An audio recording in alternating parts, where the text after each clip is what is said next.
이연 씨에게 우리의 아이가 세상에 왔습니다. 29년 전 쓰다만 편지 한 장이 모든 운명을 바꿀 줄 누가 알았을까요? 여러분, 제가 이런 선택을 하게 된 이유가 궁금하시죠? 그런데 이야기 시작하기 전에 혹시 구독과 좋아요 눌러주셨나요? 여러분의 작은 관심 하나하나가 제게는 정말 큰 힘이 되거든요. 2024년 가을, 서울 강남의 고층 빌딩들이 황금빛으로 물들어가는 오후였습니다. 삼성그룹 본사 47층 면접실, 그곳은 평소와는 분위기가 달랐어요.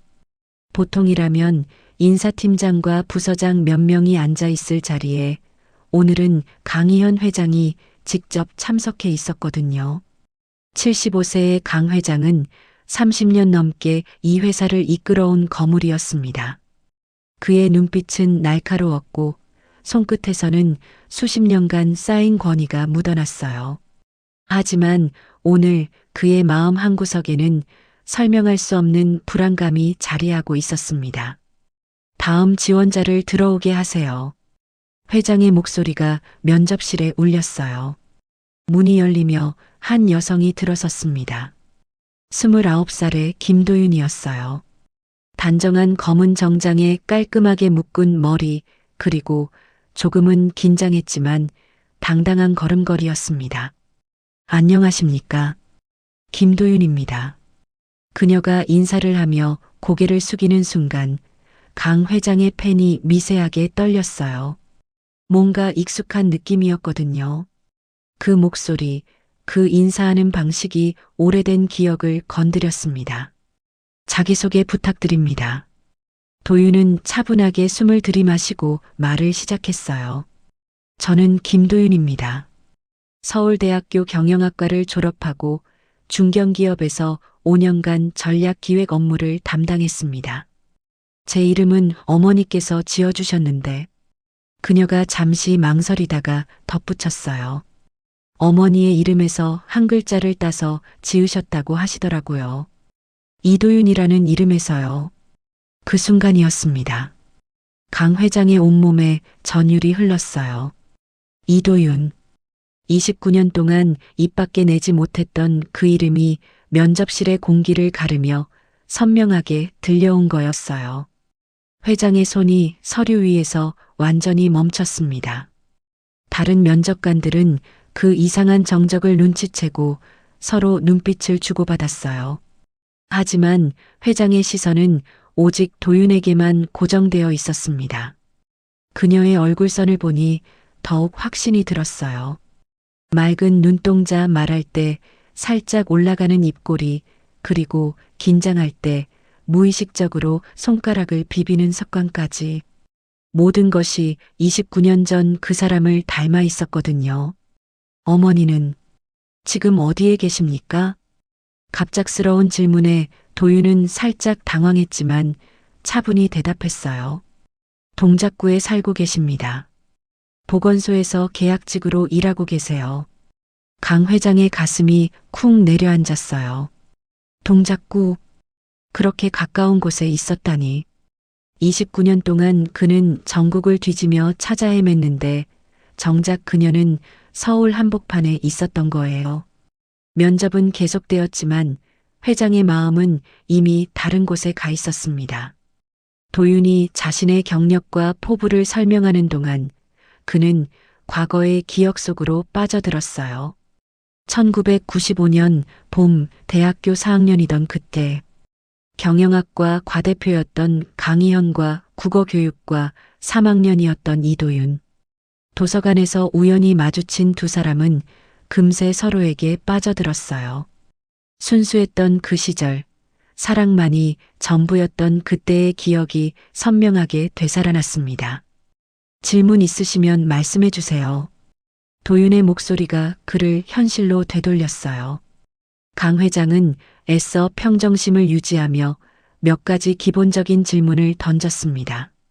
하지만 그의 시선은 계속해서 그녀의 얼굴에 머물러 있었어요.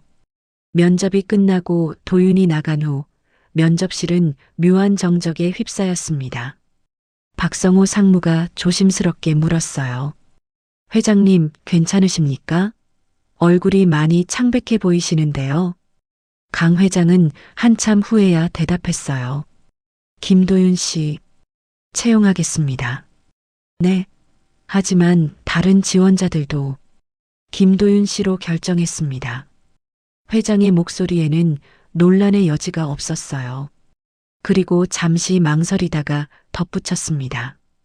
그리고 박상무 개인적으로 확인이 필요한 일이 있습니다. 조용히 처리해 주세요. 그날 밤 강 회장은 자신의 서재로 향했어요. 책장 뒤에 숨겨진 금고를 열었습니다. 오래된 다이얼을 돌리는 손이 떨렸어요. 금고 안에는 갈색 가죽 상자 하나가 있었습니다. 29년 동안 단 한 번도 열어보지 않았던 상자였어요. 그 안에는 이도윤과 관련된 모든 것들이 들어 있었거든요. 사진, 편지, 그리고 그가 찾지 못했던 진실의 조각들. 상자를 열자 노란빛으로 바랜 종이들이 그를 맞이했어요. 대학교 졸업사진, 함께 찍었던 데이트 사진들, 그리고 맨 아래에는 사설 탐정이 작성한 보고서가 있었습니다. 조사 대상 이도윤, 임신 사실 확인됨, 출산 예정일 1995년 10월. 강 회장의 손이 덜덜 떨렸어요. 그 옆에는 붉은 펜으로 체크 표시가 되어 있었고 그 필체는 아버지의 것이었습니다. 아버지가 모든 걸 알고 계셨다는 건가? 그 순간 강 회장은 29년 전의 진실을 깨달았어요. 자신이 이도윤을 찾지 못한 게 아니라 누군가가 의도적으로 막았다는 것을, 그리고 그 누군가는 바로 자신의 아버지였다는 것을. 휴대폰을 집어든 그는 박상무에게 전화를 걸었어요. 박상무, 내일 새벽에 만나야 할 사람이 있습니다. 아주 조용히, 아무도 모르게 말이에요. 창밖으로는 서울의 야경이 반짝이고 있었지만 강 회장의 마음은 29년 전 그 가을날에 머물러 있었습니다. 면접장에서 울린 이도윤이라는 한 글자가 잠들어 있던 모든 것을 깨워놓은 거예요. 이제 더 이상 외면할 수 없었습니다. 진실을 찾아야 했어요. 설령 그것이 자신의 모든 것을 바꿔놓는다 해도 말이에요. 새벽 6시 서울의 아침 공기는 차가웠습니다. 강 회장은 평소보다 훨씬 일찍 집을 나섰어요. 목적지는 동작구의 한 작은 카페였습니다. 그곳에서 박상무가 기다리고 있었거든요. 회장님, 밤새 조사한 내용입니다. 박상무가 건넨 파일은 생각보다 두꺼웠어요. 김도윤의 출생신고서부터 시작해서 학창시절 기록, 어머니 이도윤의 현재 생활 상황까지 상세히 기록되어 있었습니다. 이도윤 씨는 현재 54세, 동작구 상도동에서 혼자 살고 계십니다. 딸 도윤 씨와는 따로 살고 있고요. 29년 전 혼자서 아이를 낳아 키우셨다고 합니다. 강 회장의 가슴이 뜨겁게 달아올랐어요. 29년 동안 혼자서 아이를 키웠다는 것, 그것만으로도 그녀가 얼마나 힘들었을지 짐작할 수 있었거든요. 그런데 회장님, 이상한 점이 있습니다. 박상무가 또 다른 서류를 꺼냈어요. 1995년 당시 이도윤 씨가 갑자기 자취를 감춘 시점과 선대, 회장님께서 사설 탐정을 고용한 시점이 정확히 일치합니다. 그리고 이 보고서를 보시면 보고서에는 놀라운 내용이 적혀 있었어요. 이도윤의 임신 사실, 거주지, 심지어 출산 병원까지 모든 것이 상세히 기록되어 있었습니다. 그 옆에는 접촉 금지, 경제적 지원 제공 같은 메모까지 적혀 있었어요. 아버지가 정말로 모든 걸 알고 계셨군요. 강 회장의 목소리가 떨렸어요. 자신은 29년 동안 이도윤이 왜 갑자기 사라졌는지 몰랐는데 정작 아버지는 모든 걸 알고 있었던 거예요. 더 충격적인 건 경제적 지원을 제공했다는 기록이었습니다. 혹시 그 지원이 지금까지도 계속되고 있을까요? 그건 확실하지 않습니다. 하지만 이도윤 씨가 보건소에서 계약직으로 일하고 계신 것을 보면 큰 도움은 받지 못하고 계신 것 같습니다. 강 회장은 주먹을 꽉 쥐었어요. 아버지는 자신에게는 아무 말도 하지 않고 이도윤을 멀리 보내버렸던 거예요. 그리고 그 결과로 자신은 29년 동안 딸의 존재도 모른 채 살아왔던 거죠. 한편 삼정그룹 본사에서는 또 다른 움직임이 있었습니다. 강준혁 전략기획실장이 자신의 사무실에서 컴퓨터 화면을 뚫어지게 보고 있었어요.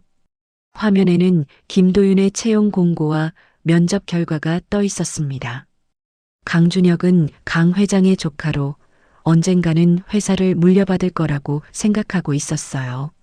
하지만 최근 들어 회장이 은퇴 준비를 하고 있다는 소문이 돌고 있었고 후계자 문제가 회사 내에서 조용히 거론되고 있었거든요.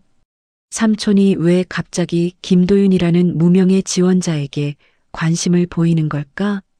그는 자신만의 정보망을 동원해 김도윤에 대해 조사하기 시작했어요. 그리고 얼마 지나지 않아 흥미로운 사실을 발견했습니다.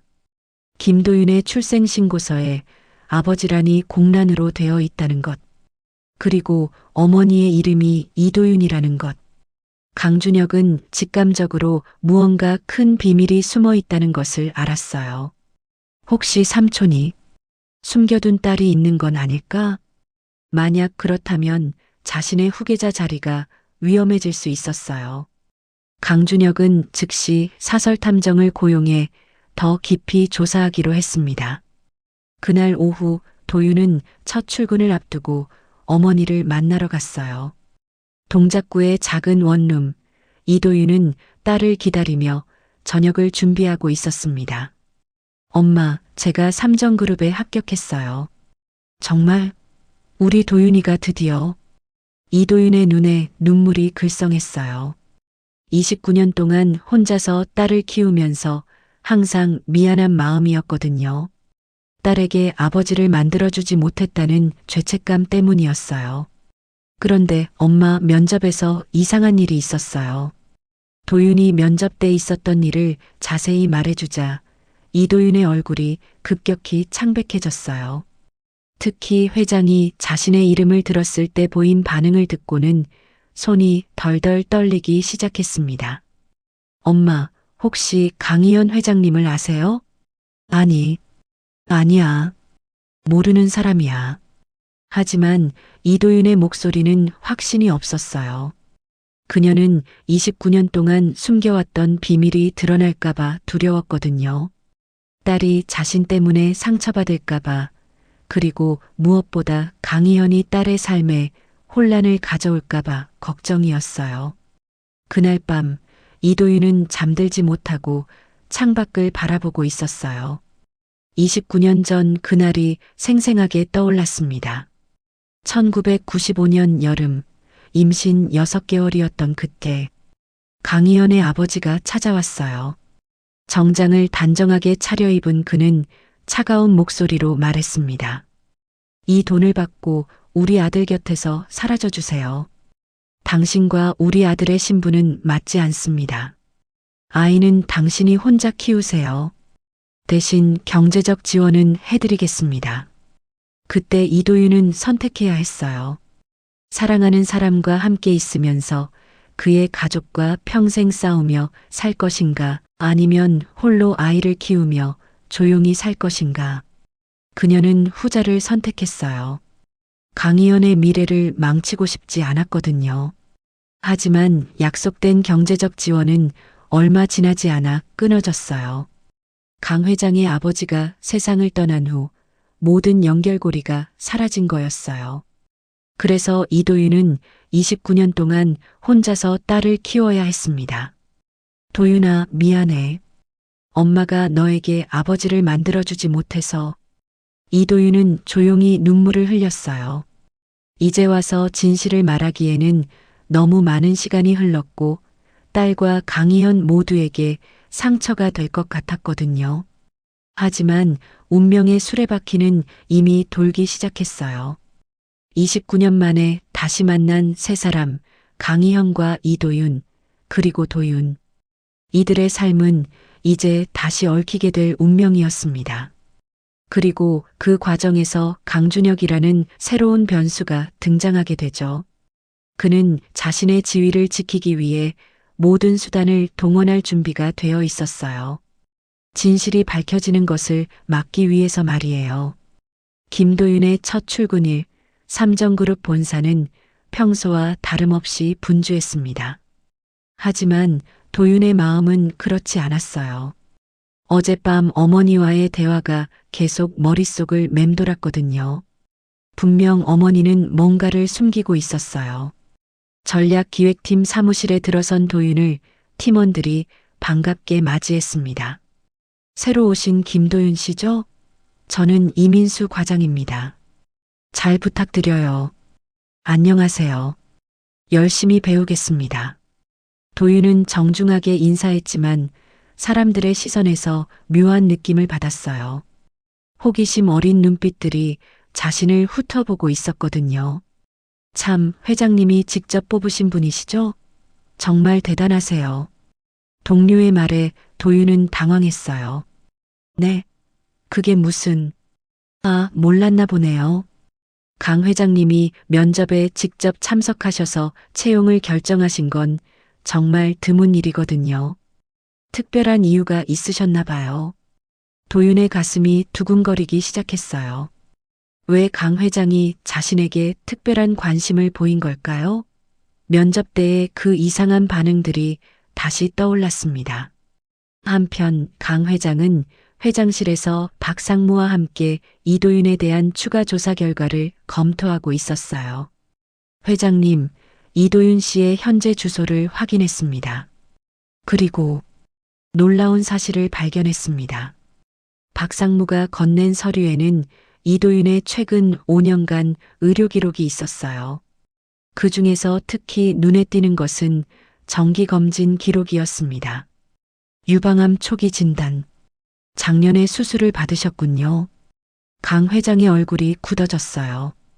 그녀가 혼자서 병마와도 싸우고 있었다는 사실에 가슴이 아팠습니다. 경제적 상황은 어떻습니까? 넉넉하지 않은 것 같습니다. 보건소 계약직 급여로는 생활비와 의료비를 감당하기 어려울 텐데 딸 도윤 씨가 아르바이트를 하며 도움을 주고 있는 것 같습니다. 강 회장은 주먹을 꽉 쥐었어요. 29년 동안 자신은 편안하게 살았는데 그녀는 혼자서 모든 것을 감당해야 했던 거예요. 딸 도윤도 어려운 환경에서 자라면서도 훌륭하게 성장했고요. 박상무, 조심스럽게 접근해 보세요. 도윤 씨를 통해서 말이에요. 그 순간 내선 전화가 울렸어요. 강준혁 실장이 급한 보고가 있다며 올라오겠다는 내용이었습니다. 얼마 후 강준혁이 회장실에 들어왔어요. 그의 손에는 두꺼운 파일이 들려 있었습니다. 삼촌, 김도윤 사원에 대해 조사한 결과를 보고드리려고 합니다. 조사? 누가 시켰나? 회장님께서 특별히 관심을 보이시는 것 같아서 혹시 문제가 있을까봐 미리 확인해 봤습니다. 강준혁의 말투는 정중했지만 그 속에는 의도가 숨어 있었어요. 그는 파일을 펼치며 말을 이어갔습니다. 흥미로운 점이 몇 가지 있습니다. 첫째, 김도윤의 출생신고서에 부칠란이 공란으로 되어 있습니다. 둘째, 어머니 이름이 이도윤인데 이 이름이 삼촌의 대학 동기 명단에 있더군요. 강 회장의 얼굴이 경직되었어요. 강준혁이 어디까지 알고 있는지 짐작할 수 없었거든요. 그래서 무슨 말을 하고 싶은 건가? 혹시 개인적인 관계가 있으시다면 회사 입장에서는 신중하게 처리해야 할 것 같습니다. 특혜 시비라도 불거지면 회사 이미지에 좋지 않을 테니까요. 강준혁의 말은 위협이었어요. 내가 다 알고 있으니 조심하라는 의미였죠. 하지만 강 회장은 쉽게 물러설 생각이 없었어요. 준혁아, 회사 인사는 내가 결정하는 거다. 김도윤 사원은 순전히 실력으로 뽑았으니 걱정하지 마라. 물론입니다. 하지만 혹시라도 문제가 생기면 제가 미리 대처할 수 있도록 상황을 파악해 두고 싶을 뿐입니다. 강준혁이 나간 후 강 회장은 깊은 한숨을 쉬었어요. 상황이 복잡해지고 있었습니다. 조카가 무언가를 눈치챘고 언제든 이를 이용할 수 있다는 걸 경고한 거였어요. 그날 오후 도윤은 점심시간에 회사 근처 카페에서 어머니와 만났어요. 이도윤은 딸의 첫 출근을 축하하려고 왔지만 얼굴에는 불안감이 스며 있었습니다. 엄마, 정말 강 회장님을 모르세요? 제가 보기에는 분명히 뭔가 있는 것 같은데요. 이도윤은 커피잔을 들고 있는 손이 떨렸어요. 도윤아, 엄마가 그런 높은 분을 어떻게 알겠니? 그냥 우연의 일치겠지. 하지만 도윤은 납득하지 못했어요. 엄마, 분명히 뭔가 있어요. 제 이름을 들었을 때 회장님 표정이 완전히 변했거든요. 그리고 엄마 이름을 물어보시기도 했고요. 이도윤은 더 이상 숨길 수 없다는 걸 느꼈어요. 하지만 지금 당장 모든 걸 말하기에는 상황이 너무 복잡했습니다. 도윤아, 엄마가 부탁이 있어. 회사에서 괜한 소문이 나지 않도록 조심해. 특히 회장님과의 관계에 대해서는 절대 추측으로라도 말하지 마. 왜요? 정말 아무 관계가 없다면 왜 그렇게 조심해야 해요? 이도윤은 대답하지 못했어요. 29년 동안 지켜온 침묵을 깨뜨리기에는 아직 용기가 부족했거든요. 그날 저녁 강 회장은 혼자 회사에 남아 있었어요. 창밖으로는 서울의 야경이 펼쳐져 있었지만 그의 마음은 어둠 속에 있었습니다. 서재에서 꺼낸 29년 전 사진을 다시 보고 있었어요. 대학교 축제에서 이도윤과 함께 찍은 사진, 그녀에 환한 웃음이 선명했습니다. 그때는 정말 행복했었어요. 미래에 대한 걱정도 없이 오직 사랑만 있었던 시절이었죠. 휴대폰이 울렸어요. 박상무의 전화였습니다. 회장님, 이도윤 씨의 병원 기록을 더 자세히 확인해 봤습니다. 상태가 생각보다 심각할 수 있습니다. 재발 가능성도 있고 정기적인 검진과 치료가 필요한 상황입니다. 강 회장의 가슴이 철렁 내려앉았어요. 경제적으로는 어떻습니까? 의료비 부담이 상당할 것 같습니다. 보험 적용이 되긴 하지만 추가 비용들이 만만치 않거든요. 전화를 끊고 나서 강 회장은 책상에 앉아 긴 시간 생각에 잠겼어요. 29년 동안 자신이 알지 못했던 고통들, 혼자서 딸을 키우며 병까지 앓고 있는 이도윤의 상황이 마음을 무겁게 눌렀습니다. 다음 날 아침 도윤은 출근하자마자 이상한 분위기를 느꼈어요. 동료들이 자신을 보는 시선이 어제와 달랐거든요. 호기심에서 의욕으로 바뀐 것 같았어요. 도윤 씨, 잠깐 이야기 좀 할까요? 이민수 과장이 조심스럽게 다가왔어요. 무슨 일이세요? 어제 강준혁 실장님이 당신에 대해 여러 가지 질문을 하시더라고요. 혹시 개인적으로 회장님과 아는 사이인가요? 도윤은 당황했어요. 강준혁이 왜 자신에 대해 조사하는 걸까요? 아니요, 전혀 모르는 사이예요. 면접에서 처음 뵈었거든요. 그럼 왜 회장님이 직접 채용을 결정하셨을까요? 그리고 강 실장님이 왜 그렇게 관심을 보이는 거죠? 도윤은 대답할 수 없었어요. 자신도 그 이유를 알고 싶었거든요. 점심시간 도윤은 혼자 회사 옥상에 올라갔어요. 바람을 쐬며 복잡한 마음을 정리하고 싶었거든요. 그런데 뒤에서 발소리가 들렸어요. 김도윤 씨인가요? 돌아보니 강준혁이 서 있었어요. 40대 초반의 그는 강 회장과 닮은 구석이 있었지만 눈빛은 훨씬 차가웠습니다. 네, 안녕하세요. 저는 강준혁 전략기획실장입니다. 잠깐 이야기를 나눌 수 있을까요? 도윤은 긴장했지만 고개를 끄덕였어요. 김 씨, 회사 생활은 어떤가요? 적응은 잘 되고 있고요. 네, 감사합니다. 열심히 배우고 있어요. 그런데 말이죠. 회사에서 이상한 소문이 돌고 있어요. 회장님이 당신을 특별히 신경 쓰신다는 이야기가 있더라고요. 도윤의 심장이 빨라졌어요. 저는 그런 건 잘 모르겠어요.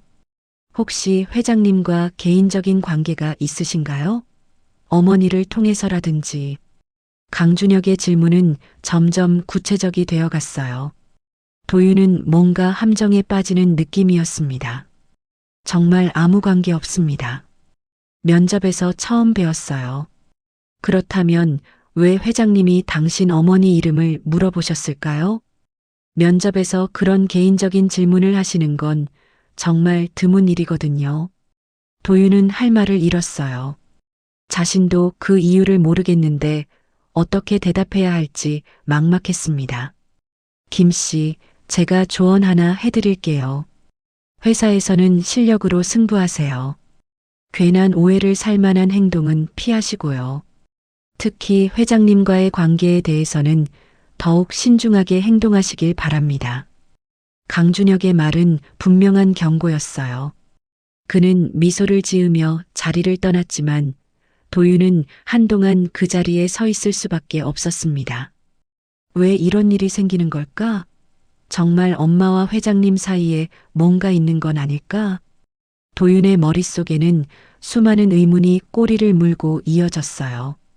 그리고 그 의문들은 점점 더 큰 의혹으로 자라나고 있었습니다. 그날 저녁 이도윤은 딸에게서 온 전화를 받았어요. 엄마, 회사에서 이상한 일이 있었어요. 강준혁이라는 실장이 저에게 이상한 질문들을 하더라고요. 이도윤의 얼굴이 창백해졌어요.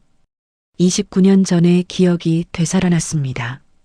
강희연의 아버지가 자신을 찾아와 협박했던 그날의 기억이요. 도윤아, 내일 한번 보자. 엄마가 할 이야기가 있어. 더 이상 숨길 수 없다는 걸 깨달았어요. 진실을 말할 때가 온 것 같았습니다. 다음 날 저녁 동작구의 작은 카페에서 모녀가 마주 앉았습니다. 이도윤의 얼굴에는 29년 동안 감춰왔던 무게가 드리워져 있었어요. 더 이상 딸을 속일 수 없다는 걸 깨달았거든요. 도윤아, 엄마가 너에게 말하지 못한 이야기가 있어. 도윤은 어머니의 심각한 표정을 보며 긴장했어요. 무슨 이야기요? 이도윤은 깊은 숨을 들이마시고 입을 열었어요. 강희연 회장님. 그분은 엄마의 대학교 선배였어. 그리고 잠시 말을 멈춘 이도윤의 눈에 눈물이 고였습니다. 너의 아버지야. 순간 카페 안의 모든 소음이 사라지는 것 같았어요. 도윤은 어머니의 말을 이해할 수 없었습니다. 뭐라고요? 그게 무슨... 1995년 엄마가 대학교 4학년 때였어. 강희연. 그때는 의연이라고 불렀는데 경영학과 과대표였지. 도서관에서 처음 만났어. 서로 첫눈에 반했고 1년 동안 정말 행복했어. 이도윤의 목소리가 떨렸어요. 29년 만에 처음으로 하는 고백이었거든요. 그런데 엄마가 임신했다는 걸 알았을 때 그의 아버지가 찾아왔어. 강 회장의 아버지 말이야. 그분은 엄마에게 돈을 주면서 의연이 곁에서 사라지라고 했어. 도윤의 머릿속이 하얘졌어요. 자신이 재벌가에 숨겨진 딸이라는 것, 29년 동안 아버지 없이 자란 이유가 그런 거였다는 것이 믿어지지 않았어요. 그럼 회장님은 제 존재를 모르셨던 건가요? 그럴 거야. 엄마가 임신 사실을 그에게 말하기 전에 그의 아버지가 먼저 알아차렸거든. 그리고 엄마를 협박했어. 만약 의연이에게 말한다면 그의 미래를 완전히 망쳐버리겠다고 했지. 이도윤은 29년 전 그날의 기억을 떠올렸어요. 차가운 사무실에서 강희연의 아버지와 마주했던 그 순간을요. 젊은 아가씨, 현실을 직시하세요. 당신과 우리 아들의 신분이 어떻게 같을 수 있습니까? 이 돈을 받고 조용히 사라져 주세요. 아이는 당신이 알아서 키우세요. 그때 이도윤에게는 선택권이 없었어요. 사랑하는 사람의 미래를 망치느냐, 아니면 혼자서 아이를 키우느냐. 그녀는 후자를 택했습니다. 엄마는 왜 그렇게 선택하셨어요? 아버지에게 말씀하시면 되었을 텐데요. 그때 엄마는 어렸어. 그리고 정말로 의연이를 사랑했거든. 그의 미래를 망치고 싶지 않았어. 그 사람 아버지 말이 맞았어. 우리는 너무 다른 세상에 살고 있었거든. 도윤은 주먹을 꽉 쥐었어요. 어머니가 29년 동안 혼자서 감당해야 했던 고통이 얼마나 컸을지 상상할 수 있었거든요. 그런데 왜 지금에서야 말씀해 주시는 거예요? 강준혁 때문이야. 그 사람은 의연이의 조카야. 만약 그가 우리의 관계를 알아차린다면 너에게 해를 끼칠 수도 있어. 이제라도 알아야 한다고 생각했어. 그날 밤 도윤은 잠들 수 없었어요. 자신의 정체성이 완전히 뒤바뀐 충격 때문이었습니다. 평범한 회사원에서 하루아침에 재벌가에 숨겨진 딸이 된 거잖아요. 한편 강 회장도 잠 못 이루는 밤을 보내고 있었어요. 박상무로부터 받은 추가 보고서를 읽고 있었거든요. 회장님, 강준혁 실장이 김도윤 씨에 대해 본격적으로 조사하고 있습니다. 사설 탐정까지 고용한 것 같습니다. 강 회장의 얼굴이 굳어졌어요. 조카가 움직이기 시작했다는 것은 상황이 복잡해진다는 뜻이었어요. 어디까지 알아냈을까요? 아직 확실하지는 않지만 출생신고서와 이도윤 씨의 신상 정보는 이미 파악한 것 같습니다. 그리고 회장님의 대학교 동창 명단과 대조해 보고 있는 것 같고요. 강 회장은 서재를 걸으며 생각에 잠겼어요. 언제까지 이 비밀을 숨길 수 있을까요? 그리고 진실이 밝혀졌을 때 도윤에게는 어떤 일이 일어날까요? 다음 날 아침 도윤은 평소보다 일찍 출근했어요. 어젯밤 어머니와의 대화 때문에 회사에서 강 회장을 어떻게 대해야 할지 고민이 되었거든요. 사무실에 들어서자 동료들의 시선이 평소와 달랐어요. 뭔가 이상한 분위기였습니다. 도윤 씨, 잠깐 이야기 좀 할까요? 이민수 과장이 조심스럽게 다가왔어요. 그의 표정은 어제와 완전히 달랐습니다. 무슨 일이세요? 인터넷에 당신에 대한 글이 올라왔어요. 도윤은 급히 컴퓨터로 인터넷을 확인했어요. 회사 익명 게시판에 충격적인 제목의 글이 올라와 있었습니다. 삼정그룹 회장의 숨겨진 딸, 신입사원 김도윤의 정체. 글 내용은 더욱 구체적이었어요. 최근 입사한 김도윤의 출생신고서에 부칠란이 공란으로 되어 있음. 어머니 이름은 이도윤으로 강희현 회장의 대학교 동기임이 확인됨. 회장이 직접 면접에 참여하여 채용을 결정한 것도 의문스러운 부분. 특혜 채용 의혹 제기됨. 도윤의 얼굴이 창백해졌어요. 누가 이런 글을 올린 걸까요? 그리고 어떻게 이런 개인정보를 알아낸 걸까요? 댓글들은 더욱 충격적이었어요. 역시 금수저네. 실력이 아니라 혈연으로 들어온 거구나. 공정한 채용이라고 했는데 이게 뭐야? 재벌들은 정말 뻔뻔하네. 도윤은 어떻게 해야 할지 몰랐어요. 부정하자니 거짓말이 되고 인정하자니 더 큰 문제가 될 것 같았어요. 그때 강준혁이 전략기획팀 사무실로 들어왔어요. 그의 얼굴에는 미묘한 미소가 떠 있었습니다. 김도윤 씨, 잠깐 제 사무실로 오시겠어요? 이야기할 것이 있습니다. 도윤은 어쩔 수 없이 따라갔어요. 강준혁의 사무실은 넓고 깔끔했지만 분위기는 차가웠습니다. 앉으세요. 커피 한 잔 하시겠어요? 아니요, 괜찮습니다. 강준혁은 책상에 앉아 도윤을 바라봤어요. 그의 눈빛에는 계산된 냉정함이 있었습니다. 인터넷 글 보셨죠? 네. 하지만 저는 사실인가요? 직접적인 질문에 도윤은 할 말을 잃었어요. 거짓말을 하기에는 이미 너무 많은 정황이 드러났고 사실을 인정하기에는 무서웠거든요. 저는 어제까지만 해도 몰랐어요. 어머니께서 그제서야 말씀해 주셨거든요. 그럼 정말 삼촌의 딸이라는 말인가요? 도윤은 고개를 천천히 끄덕였어요. 더 이상 숨길 수 없었거든요. 강준혁의 입가에 차가운 미소가 번졌어요. 흥미롭군요. 그럼 삼촌께서는 아시는 건가요? 아마 추측하고 계실 거예요. 하지만 확실하지는 않을 것 같아요. 이거 큰 문제네요. 회사 이미지에 심각한 타격이 올 수 있어요. 특히 채용, 혈연 중심주의, 공정성 시비까지. 언론에서 어떻게 나올지 뻔하잖아요. 강준혁의 말은 협박이었어요. 하지만 동시에 선택권도 주고 있었습니다. 김 씨, 두 가지 길이 있어요. 첫 번째는 스스로 사표를 내고 조용히 물러나는 것. 두 번째는 이 상황을 그대로 두고 언론과 여론의 심판을 받는 것. 어떻게 하시겠어요? 도윤은 선택의 기로에 서 있었어요.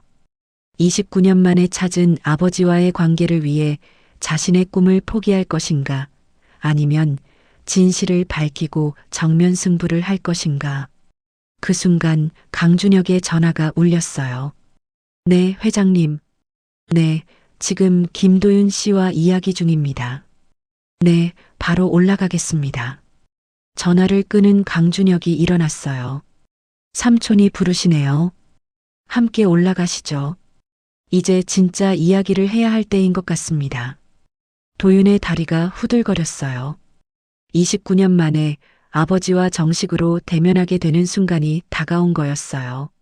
하지만 그 상황은 그녀가 꿈꿔왔던 따뜻한 재회가 아니라 차가운 현실의 심판대였습니다. 엘리베이터가 올라가는 동안 도윤은 마음의 준비를 했어요. 이제 더 이상 도망칠 곳은 없었습니다. 29년간 숨겨져 있던 진실이 마침내 세상에 드러나는 순간이었어요. 회장실 문이 열리자 29년의 세월이 한순간에 압축되는 듯 했습니다. 강희연 회장은 창가에 서서 등을 돌리고 있었어요.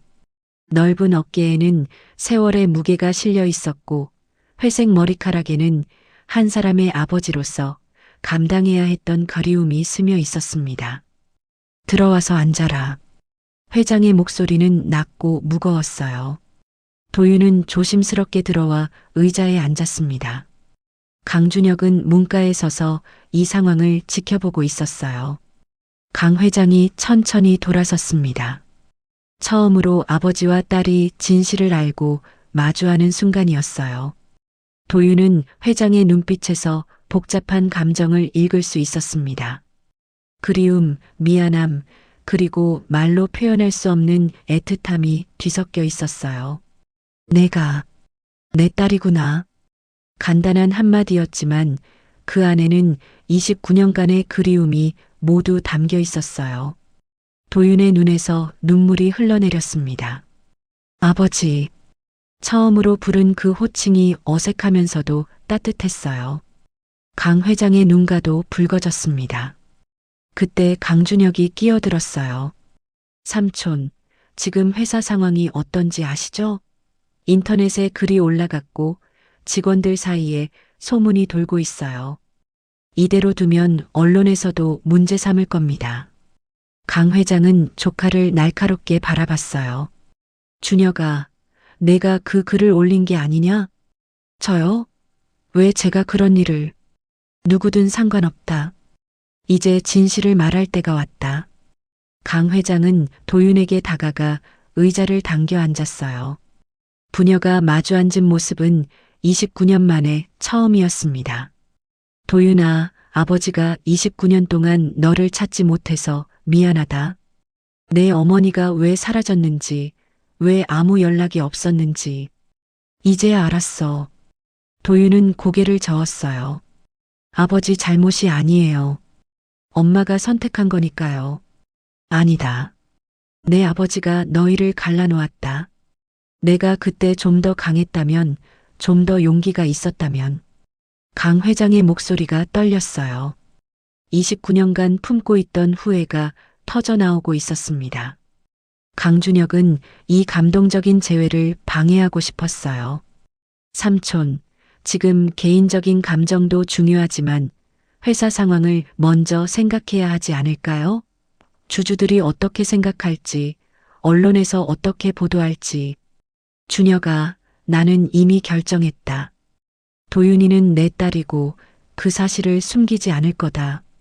그럼 회사는 어떻게 되는 겁니까? 특혜 채용 시비, 공정성 논란. 주가에도 악영향을 미칠 텐데요. 도윤이 일어났어요. 아버지, 강준혁 실장 말이 맞아요. 제가 있으면 회사에 피해가 될 것 같아요. 사표를 내겠습니다. 기자회견 다음 날 도윤은 평소보다 일찍 출근했어요. 어제의 일로 동료들이 자신을 어떻게 볼지 걱정되었거든요. 하지만 예상과 달리 사무실 분위기는 나쁘지 않았습니다. 도윤 씨, 어제 기자회견 봤어요. 정말 용기 있으시더라고요. 이민수 과장이 따뜻하게 말해줬어요. 그동안 얼마나 힘드셨을까 싶어요. 혼자서 모든 걸 감당하시느라. 다른 동료들도 하나둘씩 격려의 말을 건넸어요. 도윤은 안도의 숨을 쉬었습니다. 생각보다 사람들이 따뜻하게 받아들여줘서 고마웠어요. 하지만 모든 사람이 그런 건 아니었어요. 일부 직원들 사이에서는 여전히 곱지 않은 시선이 있었습니다. 결국 금수저네. 아무리 좋게 포장해도 실력이 있다고는 하지만 혈연 덕분에 들어온 건 사실이잖아. 이런 속삭임들이 도윤의 귀에 들렸어요. 하지만 그녀는 신경 쓰지 않기로 했습니다. 앞으로 실력으로 증명해 보이면 되니까요. 한편 강 회장은 이도윤을 만나기 위해 동작구로 향하고 있었어요. 29년 만에 다시 만나는 첫사랑 앞에서 그는 긴장하고 있었습니다. 집은 작은 원룸이었어요. 강 회장은 초인종을 누르며 가슴이 두근거리는 걸 느꼈습니다. 누구세요? 이도윤 씨. 저 강희연입니다. 잠시 정적이 흘렀어요. 그리고 문이 조심스럽게 열렸습니다. 29년 만에 마주한 두 사람, 세월의 흔적은 있었지만 서로를 알아보는 데는 한순간이면 충분했어요. 의현. 아니, 회장님. 그냥 의현이라고 불러주세요. 예전처럼. 이도윤의 눈에 눈물이 고였어요. 29년 전 그 대학생 의현이의 모습이 중년 남성의 얼굴에 겹쳐 보였거든요. 들어오세요. 작은 방에 앉아 차를 마시며 두 사람은 오랜 시간 이야기를 나눴어요. 도윤이 정말 잘 키웠네요. 훌륭한 아이로 자랐어요. 혼자 키우기 힘들었지만 그 아이가 희망이었어요. 미안해요. 정말 미안해요. 내가 무능해서 당신과 도윤이를 지켜주지 못했어요. 이도윤은 고개를 저었어요. 당신 잘못이 아니에요. 우리 모두 어렸고 상황이 어려웠을 뿐이에요. 이제라도 우리 다시 시작할 수 있을까요? 강희연의 조심스러운 제안에 이도윤은 잠시 망설였어요. 의연아, 우리는 이미 너무 달라졌어. 당신은 재벌 회장이고 나는 그냥 평범한 중년 여성이야. 그런 건 중요하지 않아요. 중요한 건 우리가 서로를 아직도 사랑하고 있다는 거예요. 이도윤의 가슴이 뛰었어요. 29년 동안 묻어두었던 감정이 다시 살아나는 것 같았습니다. 한편 삼정그룹에서는 강준혁이 새로운 계획을 실행에 옮기고 있었어요. 기자회견으로 직접적인 공격은 실패했지만 다른 방법이 있었거든요. 부장님, 김도윤의 과거 이력을 더 자세히 조사해 보세요. 학창 시절부터 지금까지 빈틈이 있을 거예요. 강준혁의 지시를 받은 조사팀이 움직이기 시작했어요. 그들은 도윤의 과거를 샅샅이 뒤지기 시작했습니다. 며칠 후 조사 결과가 나왔어요. 실장님, 흥미로운 사실을 발견했습니다. 김도윤이 대학 시절에 아르바이트를 했던 곳에서 문제가 있었더군요. 어떤 문제요? 편의점에서 아르바이트 할 때 돈이 안 맞았다는 신고가 들어왔었습니다. 물론 나중에 오해로 밝혀졌지만 기록은 남아 있어요. 강준혁의 눈이 반짝였어요. 그거네요. 그걸 이용하면 됩니다. 하지만 오해로 밝혀진 일을 누가 그 부분까지 자세히 확인하겠어요? 의혹만 제기하면 되는 거죠. 강준혁은 이 정보를 이용해 도윤을 공경에 빠뜨릴 계획을 세웠어요.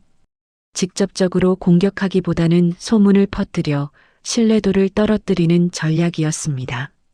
며칠 후 회사 익명 게시판에 새로운 글이 올라왔어요. 김도윤의 과거 논란 마이너스 대학 시절 금전 문제 있었다? 글 내용은 교묘하게 작성되어 있었어요.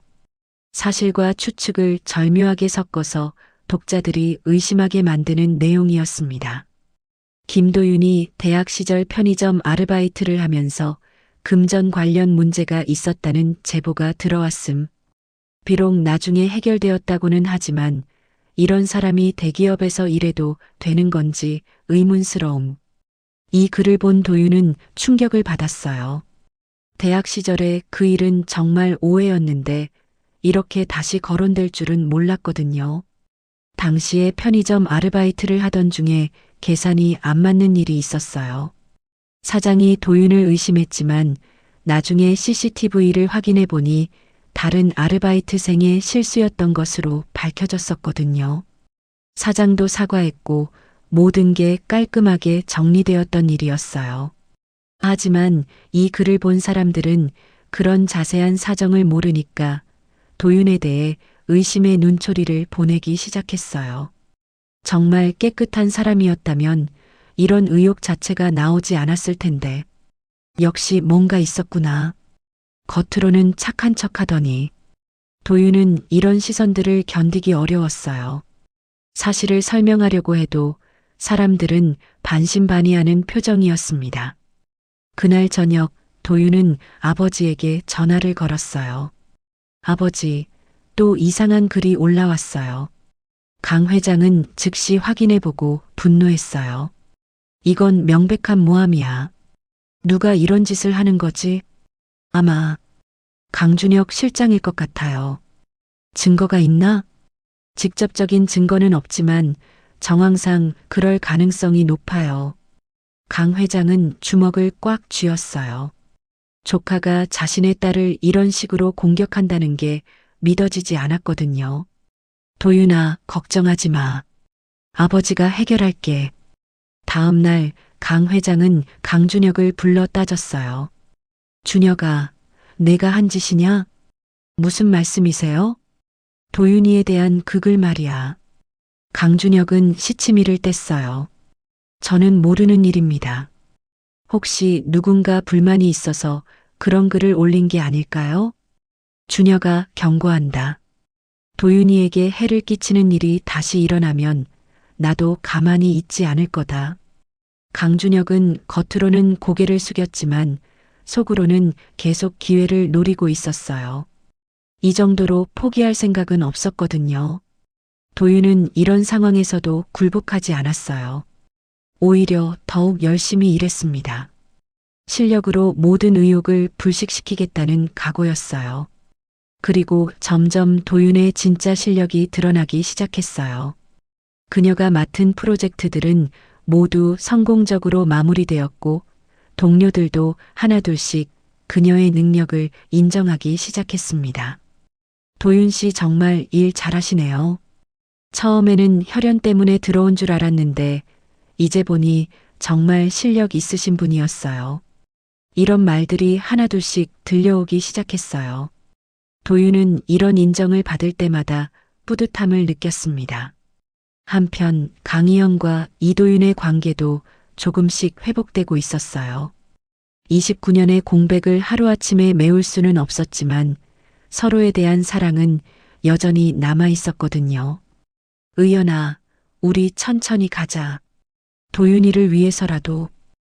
당연하죠. 우리에게는 시간이 있으니까요. 세 사람의 가족이 다시 하나가 되어가는 과정이었어요. 비록 시행착오가 있었지만 사랑이 있다면 모든 걸 이겨낼 수 있다는 믿음으로 하루하루를 살아가고 있었습니다. 몇 주가 지나면서 도윤의 상황은 점점 안정되어 갔어요. 실력을 인정받으면서 동료들의 시선도 많이 달라졌고 가족과의 관계도 회복되고 있었습니다. 하지만 강준혁은 아직 포기하지 않았어요. 어느 날 강준혁은 비장의 술을 꺼내 들었습니다. 그는 오래전부터 준비해온 계획을 실행에 옮기기로 했어요. 이번에는 확실하게 끝내야겠어. 그는 삼정그룹의 주요 주주들과 이사진들을 하나하나 만나기 시작했어요. 회장의 개인적인 문제가 회사에 미치는 영향을 과장해서 설명했습니다. 이사님, 생각해 보세요. 회장님이 감정적으로 행동하고 계시잖아요. 딸이라는 이유로 특혜를 주고 회사의 공정성에 먹칠을 하고 있어요. 하지만 기자회견에서 충분히 해명하지 않았나? 겉으로는 그렇게 말하지만 실제로는 어떨까요? 앞으로도 계속 딸을 감싸고 돌 거 아닙니까? 이런 상황에서 회사가 제대로 운영될 수 있을까요? 강준혁의 치밀한 로비에 몇몇 이사들이 흔들리기 시작했어요. 특히 회장의 개인적인 감정이 회사 경영에 영향을 미칠 수 있다는 우려가 커지고 있었습니다. 마침내 강준혁은 결정적인 한 수를 두었어요. 임시 이사회를 소집한 것입니다. 회장님의 리더십에 대한 신임 투표를 실시하겠습니다. 강 회장은 이 소식을 듣고 충격을 받았어요. 조카가 이렇게까지 나올 줄은 몰랐거든요. 박상무, 상황이 어떻게 돌아가고 있나요? 좋지 않습니다. 강준혁 실장이 이사진들을 상당히 많이 설득한 것 같습니다. 특히 김도윤 씨 문제를 빌미로 회장님의 판단력에 문제가 있다고 주장하고 있어요. 강 회장은 한숨을 쉬었어요. 딸을 찾은 기쁨도 잠시, 이제는 회사까지 위험해진 상황이었습니다. 그날 저녁 강 회장은 도윤과 이도윤을 만났어요. 세 사람이 함께 모인 것은 몇 번째였지만 이번에는 분위기가 무거웠습니다. 아버지, 쟤 때문에 이런 일이. 도윤아, 내 잘못이 아니야. 준혁이가 너무 욕심이 과한 거지. 이도윤이 의견을 말했어요. 의연아, 차라리 도윤이가 회사를 그만두는 게 어떨까? 그러면 문제가 해결되지 않을까? 안 돼요. 도윤이 강하게 반대했어요. 엄마, 저는 도망치고 싶지 않아요. 제가 정말로 이 자리에 어울리는 사람이라는 걸 증명하고 싶어요. 강 회장도 고개를 끄덕였어요. 도윤이 말이 맞아요. 우리가 물러서면 준혁이 원하는 대로 되는 거예요. 그건 절대 안 됩니다. 그럼 어떻게 하실 건가요? 정면 승부입니다. 이사회에서 당당하게 맞서겠어요. 이사회 당일 삼정그룹 본사는 긴장감으로 가득했어요. 임원들과 주요 관계자들이 모두 모인 가운데 강준혁이 발표를 시작했습니다. 존경하는 이사님들, 오늘 이 자리에 모인 이유는 우리 회사의 미래를 위해서입니다. 최근 강희연 회장님의 개인적인 문제가 회사 경영에 영향을 미치고 있습니다. 강준혁은 준비해온 자료들을 제시했어요. 도윤의 채용 과정, 기자회견 이후의 여론 변화, 그리고 회사 이미지에 미친 영향 등을 과장되게 설명했습니다. 이런 상황에서 회장님이 객관적이고 공정한 경영을 할 수 있을지 의문입니다. 따라서 새로운 리더십이 필요하다고 생각합니다. 몇몇 이사들이 고개를 끄덕였어요. 강준혁의 논리가 일리 있다고 생각하는 사람들이 있었거든요. 이제 강 회장이 반박할 차례였어요. 이사님들, 준혁이의 말을 들어보니 제가 감정적으로 행동했다고 생각하실 수도 있겠네요. 하지만 사실은 그렇지 않습니다. 강 회장은 차분하게 설명을 시작했어요. 김도윤 사원의 채용은 순전히 그녀의 실력 때문이었습니다. 제가 딸이라는 사실을 확신한 것은 그 이후의 일이고요. 그리고 지난 몇 주 동안 그녀가 보여준 성과를 보시면 제 판단이 옳았다는 걸 아실 수 있을 겁니다. 강 회장은 도윤이 담당한 프로젝트들의 성과를 자세히 설명했어요. 모든 프로젝트가 성공적으로 완료되었고 고객 만족도도 높았습니다. 또한 동료들의 평가도 확인해 보세요. 처음에는 의심의 눈초리로 보던 사람들도 이제는 그녀의 실력을 인정하고 있습니다. 강 회장의 설명에 몇몇 이사들의 표정이 바뀌기 시작했어요. 그때 도윤이 일어났어요. 죄송합니다. 제가 한 말씀 드려도 될까요? 이사들이 놀란 표정으로 도윤을 바라봤어요. 이런 자리에서 당사자가 직접 나서는 것은 이례적인 일이었거든요. 저는 김도윤입니다. 이 자리에 있는 것 자체가 송구스럽지만 제 입장을 분명히 말씀드리고 싶습니다. 도윤의 목소리는 떨렸지만 단호했어요. 저는 이 회사에 혈연 때문에 들어온 게 아닙니다. 제 능력을 인정받아 들어왔고 그것을 계속 증명해 나가고 있습니다. 만약 제가 이 자리에 어울리지 않는 사람이라면 언제든 떠날 준비가 되어 있습니다. 하지만 그 판단은 제 실력으로 해주시길 바랍니다. 이사들 사이에서 웅성거림이 일었어요. 도윤의 당당한 모습에 감동하는 사람들이 있었거든요. 강준혁이 반박했어요. 말은 그럴듯하지만 결국 회장님의 딸이라는 사실 때문에 여러 가지 특혜를 받게 될 것 아닙니까? 그리고 그런 상황에서 회장님이 공정한 판단을 할 수 있을까요? 그렇다면 제안이 있습니다. 도윤이 다시 입을 열었어요. 저에게 6개월의 시간을 주세요. 그동안 제가 이 회사에 어떤 기여를 할 수 있는지 보여드리겠습니다. 그리고 그 결과를 보고 다시 판단해 주세요.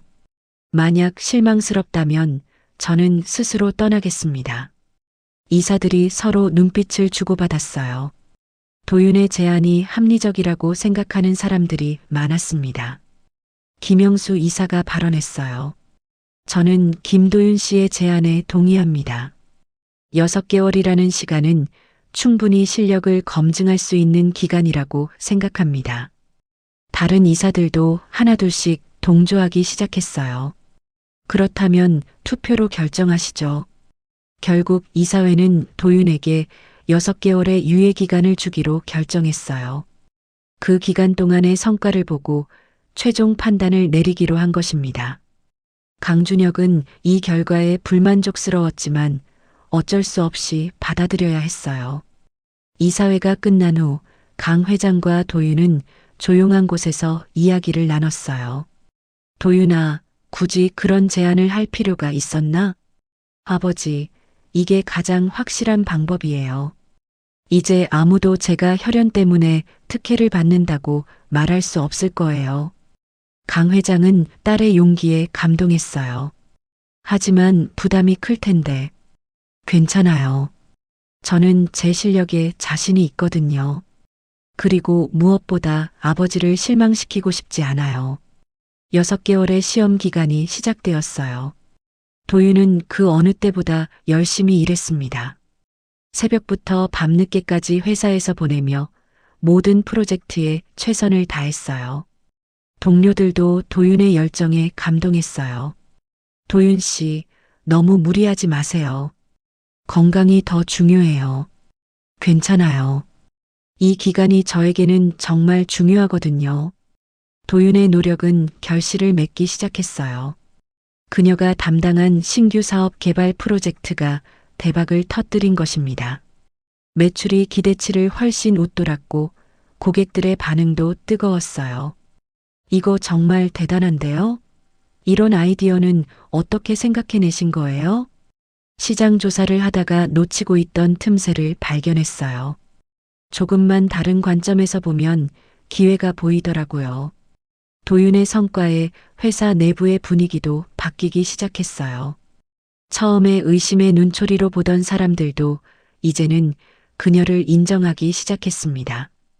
강준혁은 이런 상황이 마음에 들지 않았어요. 하지만 더 이상 공개적으로 반대하기는 어려웠습니다. 도윤의 성과가 너무 명확했거든요. 6개월이 지나갈 무렵 도윤은 또 다른 큰 성과를 올렸어요. 해외 진출 프로젝트를 성공적으로 이끌어낸 것입니다. 도윤 씨 덕분에 동남아 시장 진출의 발판을 마련했네요. 정말 대단해요. 팀원들이 모두 열심히 도와주신 덕분이에요. 도윤은 항상 겸손했어요. 성과를 개인의 것으로 여기지 않고 팀 전체의 노력으로 돌렸습니다. 이런 모습이 동료들의 마음을 더욱 사로잡았어요. 드디어 6개월 평가의 날이 왔어요. 이사회가 다시 소집되었고 도윤의 성과를 평가하는 시간이었습니다. 김도윤 사원의 6개월간 성과 보고서입니다. 박상무가 두꺼운 보고서를 나눠줬어요. 이사들은 하나하나 검토하며 놀라운 표정을 지었습니다. 신규 사업 개발 성공, 해외 진출 프로젝트 완성, 팀 내 화합 도모, 고객 만족도, 향상 등 모든 지표에서 뛰어난 성과를 보여주고 있었거든요. 김영수 이사가 감탄하며 말했어요. 이 정도 성과라면 혈연과는 전혀 상관없이 뛰어난 인재라고 봐야겠네요. 다른 이사들도 고개를 끄덕였어요. 처음에는 의심스러웠지만 이제는 확신합니다. 김도윤 사원은 우리 회사에 꼭 필요한 인재입니다. 강준혁은 더 이상 반대할 명분이 없었어요. 도윤의 성과가 너무나 명확했거든요. 마침내 투표가 실시되었어요. 결과는 압도적이었습니다.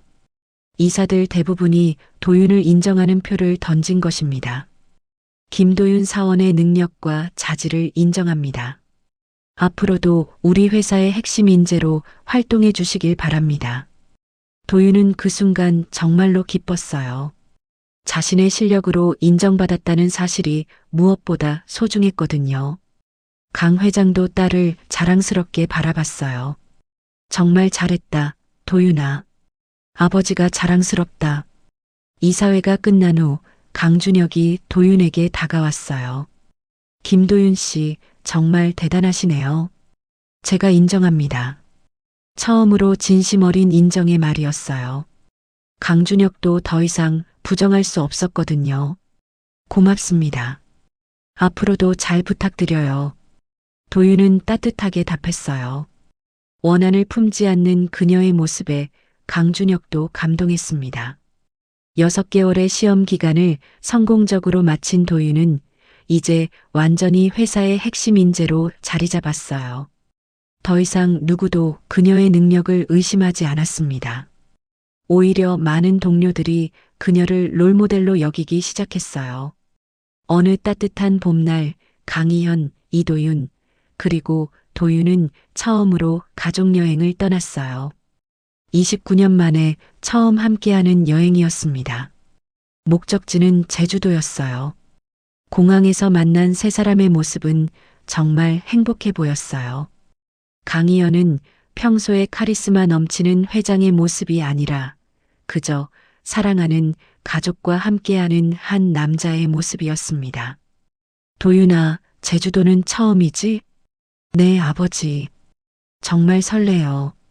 비행기 안에서 세 사람은 그동안 나누지 못했던 이야기들을 했어요.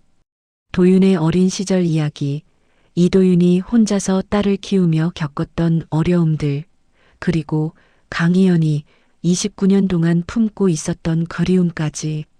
엄마, 정말 힘드셨을 텐데 왜 아버지에게 연락하지 않으셨어요? 도윤아, 그때는 정말 어려운 시기였어. 내 아버지의 미래를 생각하면 연락하지 않는 게 최선이라고 생각했어. 강희연이 이도윤의 손을 잡았어요. 이제는 그런 걱정하지 마세요. 우리 세 사람이 함께 있으면 어떤 어려움도 이겨낼 수 있어요. 제주도에서의 3일은 정말 행복했어요. 한라산 등반, 성산 일출봉 관광, 그리고 해변에서의 여유로운 시간까지. 29년의 공백이 있었지만 가족의 사랑은 그 모든 것을 채워주고도 남았습니다. 특히 둘째 날 저녁 해변에서 바라본 석양은 잊을 수 없는 순간이었어요. 세 사람이 나란히 앉아 석양을 바라보며 조용히 대화를 나누는 모습은 정말 아름다웠습니다. 아버지, 엄마 정말 고마워요. 이런 행복이 있다는 걸 몰랐어요. 도윤의 말에 부모님 두 분의 눈에도 눈물이 고였어요. 우리가 고마워해야 할 사람은 너야, 도윤아. 내가 있어서 우리가 다시 만날 수 있었으니까. 여행에서 돌아온 후 세 사람의 관계는 더욱 돈독해졌어요. 주말마다 함께 시간을 보내고 중요한 일이 있을 때는 서로 상의하는 진짜 가족이 되었습니다. 회사에서도 도윤의 위치는 더욱 확고해졌어요. 6개월 시험 기간 이후로 그녀에게 맡겨지는 프로젝트들은 점점 더 중요해졌고 그녀는 모든 기대를 뛰어넘는 성과를 보여줬습니다. 도윤 씨, 이번 신제품 런칭 프로젝트도 대성공이네요. 정말 대단해요. 팀원들이 모두 열심히 해주신 덕분이에요. 저 혼자서는 불가능했을 거예요. 도윤은 여전히 겸손했어요. 하지만 이제는 그 겸손함이 진짜 리더의 자질에서 나오는 것임을 모든 사람이 알고 있었습니다. 어느 날 강희연 회장은 도윤을 따로 불러 중요한 이야기를 했어요. 도윤아, 아버지가 제안하고 싶은 게 있어. 무슨 제안이세요? 해외 지사장직을 맡아보는 게 어떨까? 싱가포르 지사 말이야. 도윤은 깜짝 놀랐어요. 해외 지사장은 회사에서 가장 중요한 직책 중 하나였거든요. 아버지, 저는 아직 경험이 부족해요. 경험은 쌓아가면 되는 거야. 중요한 건 능력과 열정인데 그건 너에게 충분히 있어. 도윤은 고민했어요. 물론 좋은 기회였지만 가족과 떨어져 지내야 한다는 부담도 있었습니다. 시간을 좀 주세요. 가족들과 상의해보고 결정하겠어요. 그날 저녁 도윤은 부모님과 함께 이 문제를 상의했어요. 도윤아, 정말 좋은 기회인 것 같은데? 이도윤이 말했어요. 하지만 싱가포르는 너무 멀어요. 자주 못 볼 텐데. 엄마, 비행기로 몇 시간이면 되잖아요. 그리고 이런 기회는 쉽게 오지 않아요. 강희연도 동의했어요. 도윤이 말이 맞아요. 이런 경험은 앞으로 더 큰 일을 할 때 꼭 필요한 거예요. 결국 도윤은 해외 지사장직을 받아들이기로 했어요. 물론 가족과 떨어져 지내는 것은 아쉬웠지만 자신의 능력을 더 넓은 무대에서 펼쳐보고 싶었거든요. 출국 전날 가족들과 함께 마지막 저녁을 보냈어요. 도윤아, 싱가포르에서도 건강 조심하고 무리하지 마. 네, 엄마. 걱정하지 마세요. 그리고 외롭거나 힘들 때는 언제든 연락해. 아버지가 바로 달려갈 테니까. 강희연의 말에 도윤은 뭉클했어요. 아버지, 엄마 정말 사랑해요. 제가 이렇게 행복할 수 있는 건 두 분 덕분이에요. 공항에서의 작별은 아쉬웠지만 헤어지는 것이 아니라 새로운 시작을 위한 잠시의 분리라는 걸 모두가 알고 있었어요. 싱가포르에서 도윤은 또 다른 성공을 거두었어요. 현지 시장에 대한 깊이 있는 분석과 창의적인 마케팅 전략으로 매출을 크게 늘렸습니다. 본사에서도 그녀의 성과에 놀라며 칭찬이 이어졌어요. 1년 후 도윤이 한국으로 돌아왔을 때 그녀를 맞이한 것은 승진 소식이었어요. 이제 그녀는 이사직에 오르게 된 것입니다. 도윤아, 정말 자랑스럽다. 이제 진짜 회사의 핵심 임원이 되었구나. 강희연의 말에 도윤은 감격했어요. 몇 년 전만 해도 상상할 수 없었던 일이 현실이 된 것입니다. 승진 발표 후 열린 파티에서 강준혁이 도윤에게 다가왔어요. 도윤 이사님, 정말 축하드려요. 처음에는 제가 잘못 생각했네요. 고마워요. 이제 우리 같이 회사를 더 좋게 만들어가요. 도윤의 따뜻한 답변에 강준혁은 진심으로 감동했어요. 원한을 품지 않고 오히려 협력을 제안하는 그녀의 모습에서 진짜 리더의 자질을 볼 수 있었거든요. 그날 밤 세 가족은 오랜만에 함께 모여 축하 파티를 열었어요. 도윤아, 이제 정말 성공한 거네. 엄마가 너무 자랑스러워. 엄마, 아직 갈 길이 멀어요. 하지만 두 분이 계시니까 어떤 어려움도 이겨낼 수 있을 것 같아요. 강희연이 샴페인 잔을 들어 올렸어요. 우리 가족의 새로운 시작을 위해 건배. 건배. 세 사람의 잔이 부딪히는 소리가 아름답게 울렸어요. 29년이라는 긴 시간을 거쳐 다시 만난 가족. 이제는 정말로 완전한 하나가 되었습니다. 몇 년이 더 흘렀어요. 도윤은 부사장까지 승진했고 강희연과 이도윤은 결혼식을 올렸습니다. 비록 늦은 결혼이었지만 29년의 기다림 끝에 이루어진 결합이었기에 더욱 의미 깊었어요. 결혼식 날 도윤이 부모님께 편지를 읽어주었어요. 아버지, 어머니, 29년 전 헤어져야 했던 두 분이 다시 만나서 행복한 모습을 보니 정말 기뻐요. 그리고 저에게 이런 완벽한 가족을 만들어주셔서 감사해요. 앞으로도 세 명이 함께 행복하게 살아가요. 도윤의 편지를 들은 하객들도 모두 감동의 눈물을 흘렸어요. 29년 만에 이루어진 가족의 재결합과 사랑의 완성이 얼마나 아름다운지 모든 사람이 느낄 수 있었거든요. 여러분, 혹시 비슷한 경험이 있으시거나 용기가 필요한 순간이 있으시다면 주저하지 말고 댓글로 이야기해 주세요. 우리 서로 응원해 주어요. 그리고 구독과 좋아요도 잊지 않으셨죠? 여러분의 작은 관심이 저처럼 용기가 필요한 누군가에게 큰 힘이 될 수 있어요. 혹시 비슷한 상황에 계신 분들이라면 우리 함께 용기를 내어 보아요. 인생은 정말 짧아요. 남을 위해서만 살기에는 말이에요. 진짜 중요한 건 내가 행복한지, 내가 원하는 삶을 살고 있는지예요. 지금 이 순간이 여러분 인생의 새로운 시작점이 될 수 있어요. 오늘도 제 이야기를 끝까지 들어주셔서 고마워요. 여러분 모두 행복하세요. 그럼 다음 이야기에서 또 만나요. 안녕히 계세요.